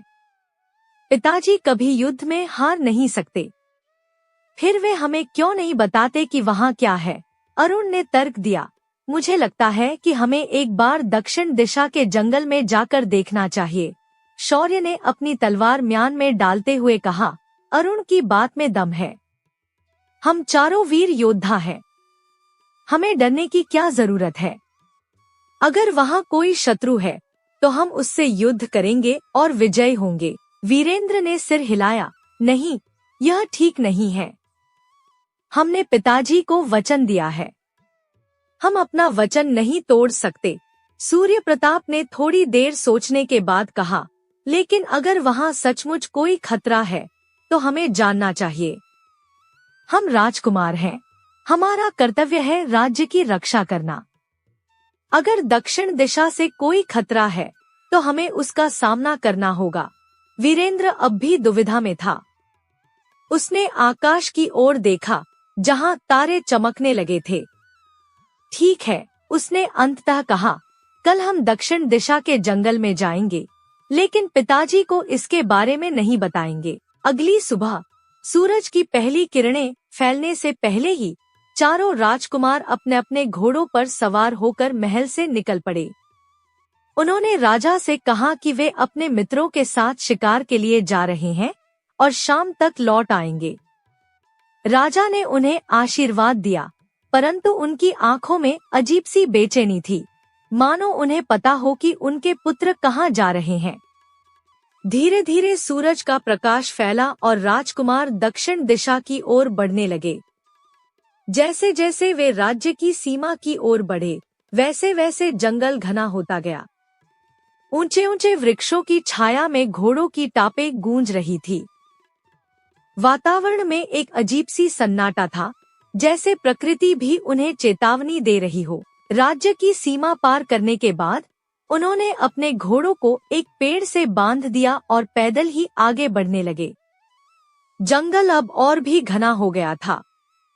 सूरज की किरणें भी वृक्षों की घनी शाखाओं से छनकर मुश्किल से ही नीचे तक पहुंच पा रही थी। यह जंगल कितना अजीब है, शौर्य ने कहा आसपास देखते हुए। इतना सन्नाटा, एक पक्षी तक नहीं दिख रहा। मुझे प्यास लगी है, सूर्य प्रताप ने कहा। क्या किसी को पानी का स्रोत दिखाई दे रहा है? चारों राजकुमार पानी की तलाश में इधर उधर देखने लगे, परंतु कहीं भी पानी का कोई निशान नहीं था। धीरे धीरे दिन ढलने लगा और जंगल में अंधेरा छाने लगा। उनकी प्यास अब और भी तीव्र हो गई थी। हमें वापस लौटना चाहिए, वीरेंद्र ने चिंतित स्वर में कहा। अंधेरा हो रहा है और हम जंगल में खो सकते हैं। अरुण ने एक ऊंचे वृक्ष की ओर इशारा किया। मैं इस पेड़ पर चढ़कर देखता हूँ कि कहीं पास में पानी है या नहीं। वह फुर्ती से पेड़ पर चढ़ गया और चारों ओर देखने लगा। अचानक उसकी आंखें चमक उठीं। भैया, वहां देखो, उसने दूर एक बिंदु की ओर इशारा किया। वहां एक झोंपड़ी है और उसके बाहर आग जल रही है। यह सुनकर चारों राजकुमारों में एक नई ऊर्जा का संचार हुआ। वे झोंपड़ी की दिशा में तेजी से बढ़ने लगे। जैसे जैसे वे नजदीक पहुंचे, वैसे वैसे झोंपड़ी का आकार स्पष्ट होने लगा। वह एक छोटी सी मिट्टी की झोंपड़ी थी, जिसकी छत पर घास और पत्तियां बिछी हुई थी। झोंपड़ी के बाहर एक छोटा सा आंगन था, जहां एक अलाव जल रहा था और उसके पास ही एक कुआं था। पानी अरुण ने खुशी से चिल्लाते हुए कहा और कुएं की ओर दौड़ा। परंतु जब वे कुएं के पास पहुंचे तो देखा कि पानी बहुत नीचे था और उन्हें रस्सी और बाल्टी की जरूरत थी। कुएं के पास एक बाल्टी तो रखी थी, परंतु रस्सी कहीं नहीं थी। मैं झोंपड़ी में जाकर देखता हूँ, अरुण ने कहा। शायद वहाँ कोई रहता हो जो हमें रस्सी दे सके। वीरेंद्र ने उसका हाथ पकड़ लिया। सावधान रहना, अरुण। हम नहीं जानते कि वहाँ कौन रहता है। अरुण ने हामी भरी और झोंपड़ी की ओर बढ़ गया। वह दरवाजे पर पहुंचा और धीरे से खटखटाया। क्या कोई है? उसने पुकारा। दरवाजे पर अरुण की आवाज गूंजी। क्या इस झोंपड़ी में कोई है? हम राही हैं और प्यासे हैं। क्या आप हमें कुएं से पानी निकालने के लिए एक रस्सी दे सकते हैं? कुछ पल शांति रही, फिर दरवाजा धीरे से खुला। एक युवती ने सिर बाहर निकाला। उसके काले घुंघराले बाल चांदनी में चमक रहे थे। आंखें बड़ी और गहरी थी, जिनमें ऐसी चमक थी जैसे उनमें पूरा आकाश समाया हो। वह अद्भुत रूप से सुंदर थी। अरुण का हृदय एक क्षण के लिए थमसा गया। वह इतनी सुंदर लड़की को देखकर मंत्रमुग्ध हो गया था। आप कौन हैं? लड़की ने मधुर स्वर में पूछा। उसकी आवाज में संदेह के साथ साथ जिज्ञासा भी थी। अरुण अपनी सुध-बुध खो बैठा था। उसने गला साफ किया और कहा, हम राजकुमार हैं, विराटनगर से। शिकार के दौरान हम रास्ता भटक गए और अब प्यासे हैं। क्या आप हमें कुएं से पानी निकालने के लिए एक रस्सी दे सकती हैं? लड़की की आंखों में चमक और बढ़ गई। राजकुमार, उसने धीरे से कहा और फिर मुस्कुराई। आइए, अंदर आइए। अरुण ने अपने भाइयों की ओर देखा, जो अब भी कुएं के पास इंतजार कर रहे थे। मेरे भाई भी वहाँ हैं। हम सभी प्यासे हैं। लड़की ने झोंपड़ी से बाहर आकर चारों भाइयों को देखा। उसने अपनी साड़ी का पल्लू सिर पर खींच लिया और मधुर स्वर में कहा, आप सभी अंदर आइए। मैं आपके लिए ताज़ा पानी और भोजन की व्यवस्था करूंगी। राजकुमार एक दूसरे को देखने लगे। वीरेंद्र के चेहरे पर अब भी संदेह के भाव थे। धन्यवाद, देवी, सूर्य प्रताप ने विनम्रता से कहा। परंतु हम केवल पानी पीकर अपनी यात्रा आगे बढ़ना चाहते हैं। लड़की मुस्कुराई। उसकी मुस्कान में कुछ ऐसा था जो राजकुमारों को मोह लेता था। रात हो चुकी है, राजकुमार। जंगल में रात के समय भटकना खतरनाक है। आप यहाँ विश्राम कर सकते हैं और सुबह अपनी यात्रा आगे बढ़ा सकते हैं। इस बार अरुण ने जवाब दिया। हाँ, आपका आतिथ्य स्वीकार करने के लिए हम आभारी हैं। वीरेंद्र ने अरुण को एक नजर देखा, परंतु कुछ कहा नहीं। चारों राजकुमार झोंपड़ी में प्रवेश करने लगे। झोंपड़ी के अंदर वे आश्चर्यचकित रह गए। बाहर से यह एक साधारण मिट्टी की झोंपड़ी लगती थी, परंतु अंदर का दृश्य बिल्कुल अलग था। फर्श पर रंग-बिरंगे कालीन बिछे थे, दीवारों पर सुंदर चित्र टंगे थे और छत से झूलते दीपक पूरे कमरे को जगमगा रहे थे। एक कोने में एक छोटा सा रसोई घर था, जहां से खाने की सुगंध आ रही थी। यह अद्भुत है, शौर्य ने मंत्रमुग्ध होकर कहा। धन्यवाद, एक और मधुर आवाज आई। वे मुड़े और देखा कि 3 और लड़कियां वहां खड़ी थी, सभी उतनी ही सुंदर जितनी पहली लड़की थी। ये मेरी बहनें हैं, पहली लड़की ने कहा। मैं माया हूँ और ये मेरी बहनें तारा, निशा और अंबिका हैं। चारों राजकुमारों ने विनम्रता से सिर झुकाकर अभिवादन किया। हम विराटनगर के राजकुमार हैं, वीरेंद्र ने कहा। मैं वीरेंद्र हूँ और ये मेरे भाई सूर्य प्रताप, शौर्य और अरुण हैं। आइए, आपके लिए पानी और भोजन लाती हूँ, माया ने कहा और रसोई घर की ओर बढ़ गई। अरुण की नजरें माया पर टिकी हुई थी। वह उसकी हर हरकत को ध्यान से देख रहा था। वीरेंद्र ने अरुण के कंधे पर हाथ रखा और उसके कान में फुसफुसाया, सावधान रहो, भाई। हम नहीं जानते कि ये कौन है, माया ताजे पानी के जग और भोजन से भरी थालियां लेकर आई। राजकुमारों ने तृप्ति से पानी पिया और भोजन का आनंद लिया। आपका भोजन बहुत स्वादिष्ट है, सूर्य प्रताप ने प्रशंसा की। हाँ, मैंने इतना स्वादिष्ट भोजन पहले कभी नहीं खाया, अरुण ने जोड़ा, माया की ओर देखते हुए। माया मुस्कुराई। धन्यवाद राजकुमार, अब आप विश्राम कर सकते हैं। हमने आपके लिए बिस्तर तैयार कर दिए हैं। राजकुमारों को एक अलग कमरे में ले जाया गया, जहां 4 आरामदायक बिस्तर बिछे थे। थके हुए राजकुमार जल्द ही गहरी नींद में सो गए। मध्य रात्रि, अरुण की आंखें खुली। वह उठा और चुपचाप अपने भाइयों को देखा, जो अभी भी गहरी नींद में थे। वह धीरे से कमरे से बाहर निकला और देखा कि माया अभी भी जागी हुई थी। वह खिड़की के पास बैठी चांद को देख रही थी। तुम सो नहीं सकती? अरुण ने धीरे से पूछा। माया चौंक गई और मुड़ी। ओह राजकुमार अरुण, मुझे नींद नहीं आ रही थी। अरुण उसके पास आकर बैठ गया। मुझे भी नींद नहीं आ रही। मैं बस सोच रहा था, तुम 4 बहनें इस जंगल में अकेली कैसे रहती हो? माया ने अपनी नजरें झुका ली। हम अकेली नहीं हैं। हमारी माँ भी हमारे साथ रहती है, परंतु वह अभी यहाँ नहीं है। वह कुछ जड़ी बूटियाँ इकट्ठा करने गई है। जड़ी बूटियाँ? अरुण ने पूछा। उसकी भौहें ऊपर उठीं। हाँ, मेरी माँ एक वैद्य है। वे जड़ी बूटियों से औषधियाँ बनाती है, माया ने बताया, परंतु उसकी आवाज में एक अजीब सी हिचकिचाहट थी। अरुण ने नोटिस किया, परंतु उसने अपनी जिज्ञासा को दबा दिया। यह जंगल बहुत घना और रहस्यमय है।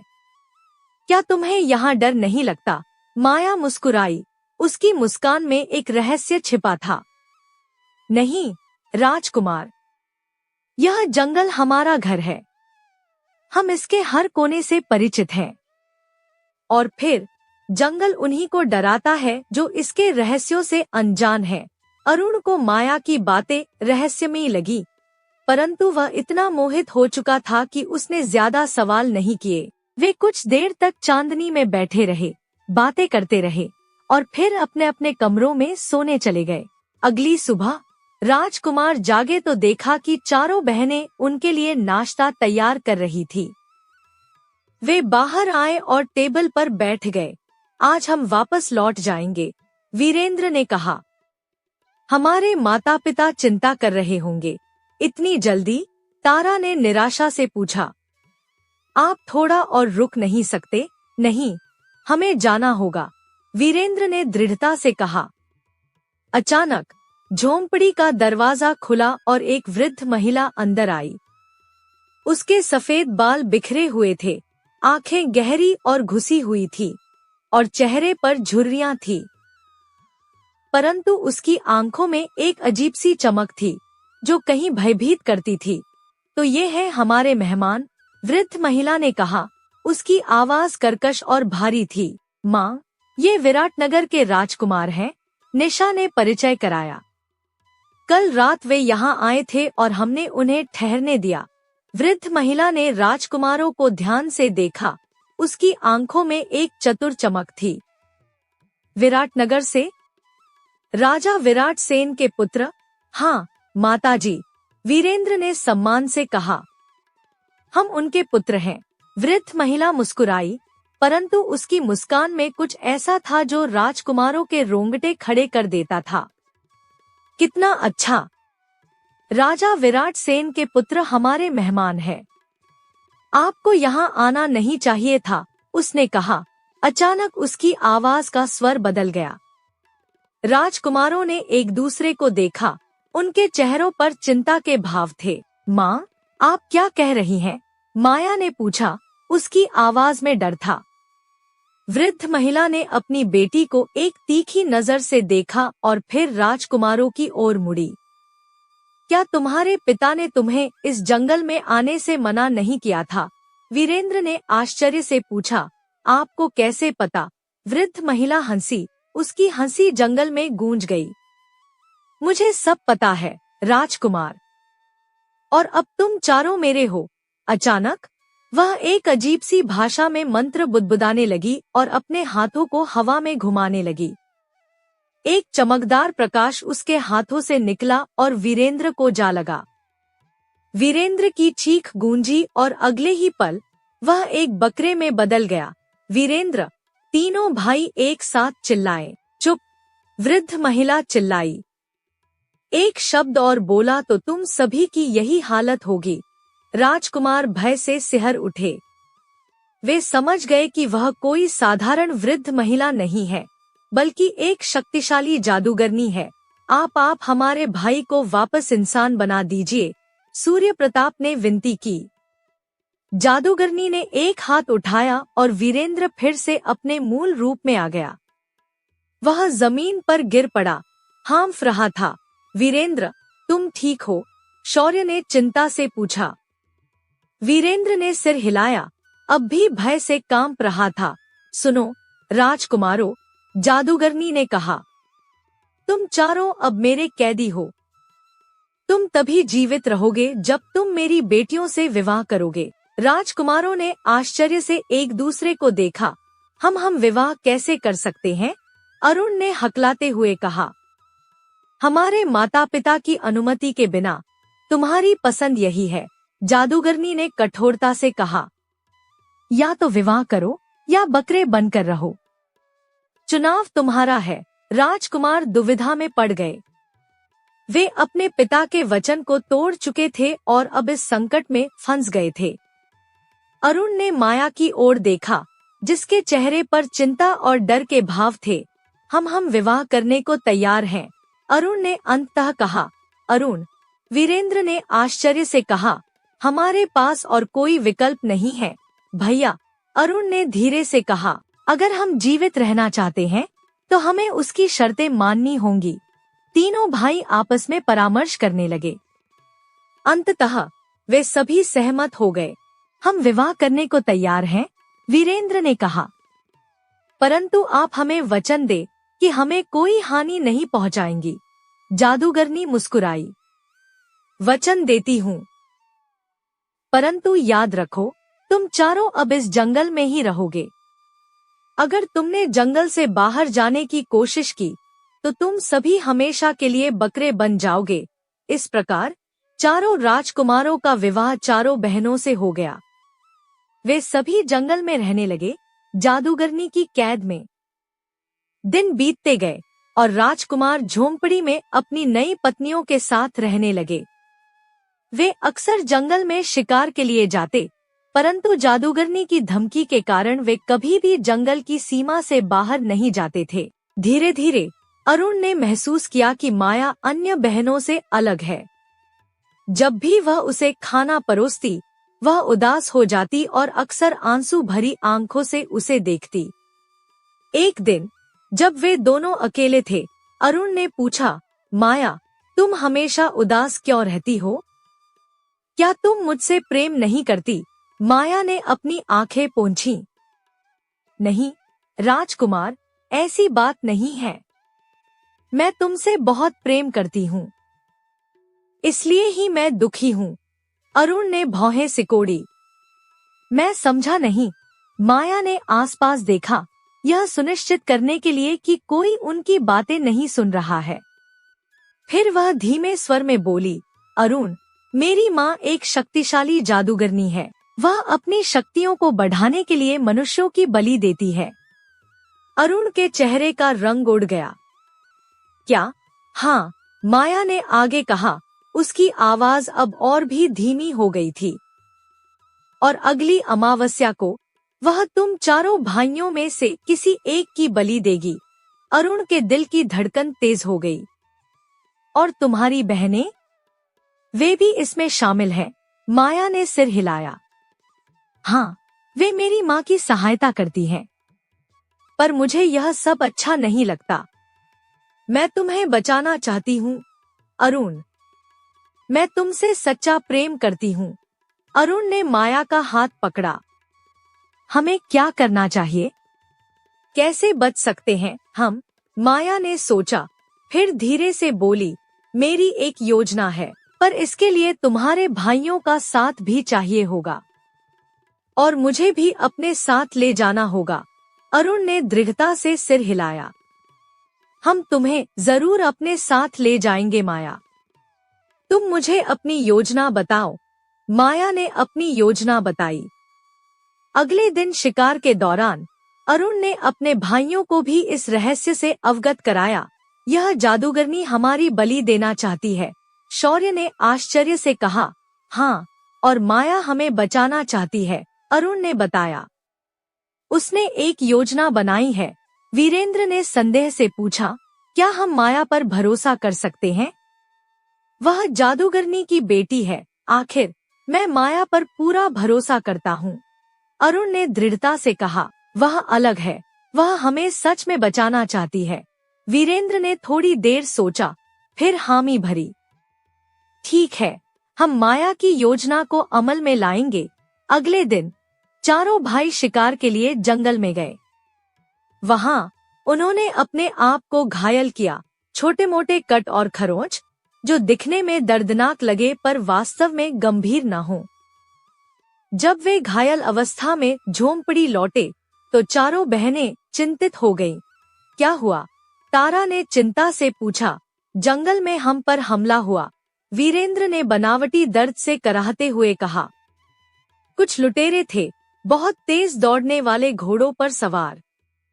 उन्होंने हम पर हमला किया और फिर भाग गए।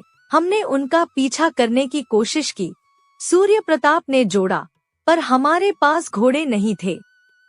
अगर हमारे पास भी ऐसे तेज दौड़ने वाले घोड़े होते तो हम उन्हें पकड़ लेते। निशा ने जादूगरनी की ओर देखा। माँ, क्या हम उन्हें अपने घोड़े दे सकते हैं? वे बहुत ही साहसी हैं और अगर उनके पास घोड़े होंगे तो वे हमारे लिए और अच्छे शिकार ला सकेंगे। जादूगरनी ने राजकुमारों को संदेह भरी नजरों से देखा, परंतु फिर हामी भर दी। ठीक है, उन्हें घोड़े दे दो, पर याद रखो राजकुमारों, तुम जंगल की सीमा से बाहर नहीं जा सकते। चारों बहनों ने राजकुमारों को अस्तबल तक ले जाया, जहां 4 काले घोड़े बंधे थे। ये साधारण घोड़े नहीं थे, उनकी आंखें लाल लाल चमक रही थी और उनके पैर जमीन को छूते छूते से थे, मानो वे हवा में तैर रहे हों। ये जादुई घोड़े हैं, तारा ने बताया। इन्हें पलक झपकते ही कहीं भी ले जा सकते हैं। राजकुमारों की आंखों में उम्मीद की एक नई किरण चमकी। वे समझ गए कि ये घोड़े ही उन्हें इस जंगल से बाहर ले जा सकते हैं। अगले दिन सुबह जब चारों भाई शिकार के लिए तैयार हो रहे थे, अरुण धीरे से माया के पास गया। माया, आज हम भाग जाएंगे, उसने धीमे स्वर में कहा। क्या तुम तैयार हो? माया ने हामी भरी। उसकी आंखों में डर और उम्मीद दोनों थे। हाँ अरुण, मैं तैयार हूँ। जैसे ही चारों भाई घोड़ों पर सवार होकर जंगल की ओर बढ़े, माया भी छिपकर उनके पीछे पीछे चल दी। जंगल में पहुंचकर अरुण ने रुककर माया का इंतजार किया। जब वह पहुंची तो उसने उसे अपने घोड़े पर बिठा लिया। चलो भागो, वीरेंद्र ने अपने घोड़े को संकेत दिया। चारों घोड़े एक साथ दौड़ने लगे। उनकी गति इतनी तेज थी कि आसपास के पेड़ धुंधले पट्टों में बदल गए। ये साधारण घोड़े नहीं थे, ये हवा की तरह तेज दौड़ते थे। जल्द ही वे जंगल की सीमा के पास पहुंच गए। उस सीमा को पार करते ही वे जादूगरनी के प्रभाव से मुक्त हो जाएंगे। वहां माया ने आगे इशारा किया। वह जंगल की सीमा है। घोड़े और तेज दौड़ने लगे। वे सीमा के नजदीक पहुंच रहे थे। अचानक आकाश में बादल छा गए और एक भयानक गरज के साथ जादूगरनी प्रकट हुई। हवा में उड़ती हुई धोखेबाज, वह चिल्लाई। तुम मुझसे भाग नहीं सकते। उसने अपने हाथों को ऊपर उठाया और एक शक्तिशाली जादू का प्रयोग किया। एक तेज आंधी उठी जो राजकुमारों को रोकने की कोशिश कर रही थी। तेज दौड़ो, वीरेंद्र चिल्लाया। हम लगभग पहुंच गए हैं। घोड़े आंधी के विरुद्ध संघर्ष करते हुए आगे बढ़ रहे थे। जादूगरनी और भी नजदीक आ रही थी। उसके हाथों से निकलती बिजली की तरह चमकदार प्रकाश राजकुमारों को लक्षित कर रहा था। अरुण, माया चिल्लाई और उसके हाथ से कुछ गिरा, एक छोटा सा पाउडर। इसे हवा में फेंको। अरुण ने वह पाउडर हवा में फेंक दिया और अचानक एक तेज चमक हुई। जादूगरनी की आंखें अस्थायी रूप से अंधी हो गईं। अभी, माया चिल्लाई। इसी समय चारों घोड़ों ने अपनी पूरी शक्ति से दौड़ते हुए जंगल की सीमा पार कर ली। जैसे ही वे सीमा पार करके विराटनगर के रास्ते पर आए, उन्होंने एक जोरदार चीख सुनी।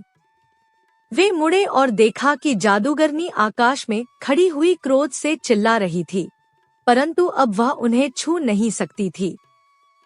उसकी शक्तियां केवल जंगल तक ही सीमित थीं। हम बच गए, शौर्य ने खुशी से चिल्लाते हुए कहा। हाँ, पर अभी विराटनगर पहुंचना बाकी है, वीरेंद्र ने याद दिलाया। घोड़े अब भी तेजी से दौड़ते हुए विराटनगर की ओर बढ़ रहे थे। कुछ ही घंटों में वे अपने राज्य की सीमा में प्रवेश कर गए। विराटनगर के महल के द्वार पर पहुंचते ही सैनिकों ने राजकुमारों को पहचान लिया और तुरंत राजा और रानी को सूचित किया। राजा विराट सेन और रानी अनुपमा दौड़ते हुए महल के बाहर आए। उनके चेहरों पर चिंता और खुशी के मिश्रित भाव थे।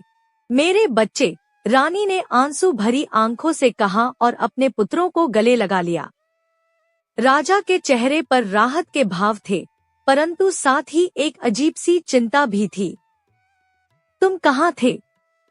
हम सब कितने चिंतित थे, पिताजी, वीरेंद्र ने विनम्रता से कहा। हमने आपका वचन तोड़ा। हम दक्षिण दिशा के जंगल में गए थे।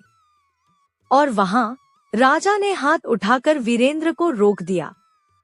मुझे पता है, वीरेंद्र, मुझे सब पता है। अंदर चलो, हम सब बात करेंगे। माया अब भी थोड़ी शर्मा रही थी, अरुण के पीछे छिपी हुई थी। और यह कौन है? रानी ने पूछा, माया की ओर इशारा करते हुए। माताजी, यह माया है, अरुण ने परिचय कराया। इसने हमारी जान बचाई है। यह मेरी पत्नी है। रानी के चेहरे पर आश्चर्य के भाव आए, परंतु वह मुस्कुराई और माया का स्वागत किया। महल के अंदर राजा और रानी ने राजकुमारों की कहानी सुनी, उनका जंगल में जाना, जादूगरनी से मिलना, विवाह करना और फिर माया की सहायता से भागना।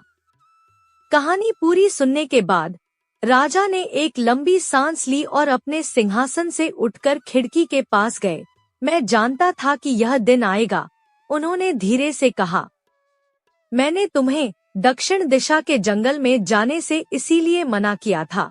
आप जानते थे, पिताजी, सूर्य प्रताप ने आश्चर्य से पूछा। आप जानते थे कि वहाँ एक जादूगरनी है? राजा ने सिर हिलाया। हाँ, मैं जानता था। वह जादूगरनी, वह कोई साधारण जादूगरनी नहीं है। वह मेरी बहन है। क्या? चारों राजकुमार एक साथ चिल्लाए। राजा ने अपनी कहानी शुरू की। कई साल पहले, जब मैं और मेरी बहन नगीना युवा थे, हम दोनों ने जादू की शक्तियों का अध्ययन किया। मैंने इसका उपयोग अपने राज्य और प्रजा की भलाई के लिए करने का निर्णय लिया, जबकि नगीना अपनी शक्तियों को और बढ़ाना चाहती थी, चाहे इसके लिए उसे कुछ भी करना पड़े। राजा ने गहरी सांस ली और आगे कहा, एक दिन हम दोनों के बीच एक बड़ा विवाद हुआ। नगीना ने अपनी शक्तियों को बढ़ाने के लिए मानव बलि देने की बात कही, जिसका मैंने विरोध किया। हमारे बीच युद्ध हुआ, जादू का युद्ध। मैंने उसे हराया और दक्षिण दिशा के जंगल तक सीमित कर दिया, जहां उसकी शक्तियां केवल जंगल तक ही रह सकें। मैंने यह भी सुनिश्चित किया कि मेरे राज्य के लोग उस जंगल में न जाएं, ताकि वह अपनी शक्तियों को बढ़ाने के लिए उनका उपयोग न कर सके। माया ने अचानक कहा, इसीलिए मेरी माँ हमेशा राजा विराट सेन का नाम सुनकर क्रोधित हो जाती थी। राजा ने माया की ओर देखा। और तुम उसकी बेटी हो। तुमने मेरे पुत्रों की जान बचाई, इसके लिए मैं तुम्हारा आभारी हूँ। परंतु क्या तुम भी जादू जानती हो? माया ने सिर हिलाया। हाँ महाराज, पर मैं अपनी माँ जैसी नहीं हूँ। मैं अपनी शक्तियों का उपयोग अच्छे कामों के लिए करना चाहती हूँ। राजा मुस्कुराए। तुम्हारे भीतर एक अच्छा हृदय है माया, तुम यहाँ हमारे साथ रह सकती हो। अरुण खुशी से माया की ओर मुड़ा और उसका हाथ पकड़ लिया। अचानक राजा के चेहरे पर चिंता के भाव आए। पर अब नगीना और भी अधिक क्रोधित होगी। वह अब और भी अधिक खतरनाक हो सकती है। क्या हम उससे लड़ सकते हैं? पिताजी, शौर्य ने पूछा। राजा ने सोचा, हमें एक योजना बनानी होगी। नगीना शक्तिशाली है, पर अकेली नहीं। हम सब मिलकर उसका सामना करेंगे। माया ने कहा, महाराज, मैं आपकी सहायता कर सकती हूँ। मैं जानती हूँ कि मेरी माँ की कमजोरियाँ क्या है। इस प्रकार विराटनगर के राजा, रानी, चारों राजकुमार और माया ने मिलकर जादूगरनी नगीना के खिलाफ एक योजना बनाई। वे जानते थे कि आने वाला समय चुनौतीपूर्ण होगा, परंतु वे एक साथ मिलकर हर चुनौती का सामना करने के लिए तैयार थे। महल में एक नया अध्याय शुरू हुआ, वीरता, प्रेम और साहस का अध्याय।